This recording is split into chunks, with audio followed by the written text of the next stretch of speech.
Si, comme moi, vous buvez trop de boissons sucrées ou édulcorées, c'est normal parce que c'est bon. Voilà. Et là, je vais commencer à me fâcher avec Christelle Balestrero. Bonjour Christelle.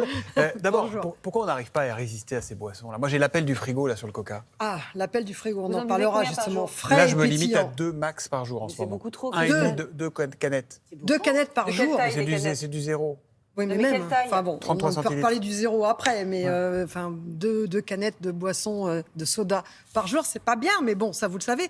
Des chercheurs australiens qui s'intéressent depuis de nombreuses années à nos comportements alimentaires viennent justement de publier des travaux passionnants qui nous permettent de mieux comprendre pourquoi, eh bien, depuis une 50aine d'années, notre consommation de soda augmente sans arrêt. C'est-à-dire qu'il n'y a pas de limite. Eh bien, il Oui, montre... votre photo là, elle me donne ça, envie. c'est bon, ça elle me appelle. donne envie, je vous jure. Elle me Bien donne sûr, envie. mais c'est Parce que exactement vous êtes ça. drogué. Justement, il montre, ces chercheurs, que le désir de consommer ces boissons est irrépressible, insatiable, que ce désir est comparable à l'envie de fumer ou à de consommer de l'alcool. Ben voilà. Et en particulier, lorsque ces boissons sont gazeuses ou caféinées. Alors pourquoi spécialement cette addiction aux boissons gazeuses ou caféinées? Alors on pourrait penser que c'est une question de bulle, eh bien non. Contrairement à ce que l'on pourrait croire, il semble que c'est plutôt l'acide carbonique qui est contenu dans ces boissons qui va titiller vos papilles. Ça fait comme une sorte de petite brûlure, de picotement sur la langue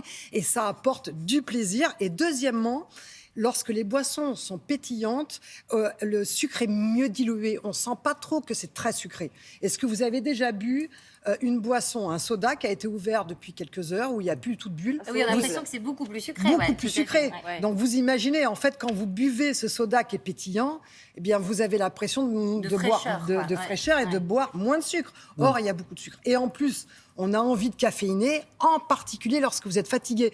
Parce que toujours dans cette étude, les chercheurs ont montré que plus vous êtes fatigué, plus vous avez envie de consommer ce type de boisson. Et c'est peut-être pour ça que vous êtes un peu accro, parce que vous êtes fatigué et vous avez envie de caféine. Et n'oublions pas que dans ces boissons, il y a une très bonne dose de caféine. On l'oublie, mais voilà. Et ça peut nous booster. Du Coca Donc c'est pour ça zéro qu'on y sans retourne. caféine, il ne reste plus rien dedans. Mais enfin, ça dit, c'est surtout le sucre qui nous attire. Est-ce qu'on peut devenir accro au sucre? Oui, on dit souvent absolument. que c'est une drogue, le sucre. Voilà. Oui, absolument. Nos papilles sont dotées de connexions qui nous permettent de communiquer directement avec certaines zones du cerveau qui sont impliquées dans le plaisir. Et c'est vrai qu'une consommation de sucre entraîne une libération de dopamine, le messager chimique du plaisir. C'est le même schéma que pour les drogues, pour certaines drogues. Et d'ailleurs, plusieurs travaux du CNRS ont montré qu'on peut devenir effectivement dépendant et que cette consommation prolongée et chronique comme la vôtre peut entraîner des modifications biologiques au niveau de certaines zones du cerveau, des modifications qui sont durables. Oula. Faites attention Thomas. Alors comment justement éviter d'être accro ça va me faire flipper, là, à toutes ces boissons? Comment on peut faire? Il faut limiter l'exposition et ça a vraiment été montré dans cette étude. Il faut manger du chocolat. Il faut arrêter les stimuli, c'est-à-dire qu'on est constamment sollicité. On a des rayons avec des sodas, on a des pubs qui nous incitent à consommer. Bref, les chercheurs disent moins on sera stimulé, moins on sera sollicité, moins on en prendra. C'est pour cette raison qu'ils appellent à ce qu'il y ait moins de pubs sur les produits sucrés pour qu'on ait moins envie de consommer. En attendant, on fait quoi, nous?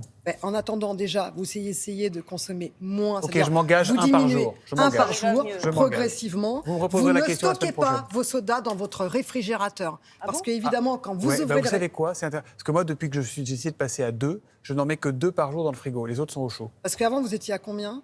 D'accord. Vous allez inquiéter ma mère.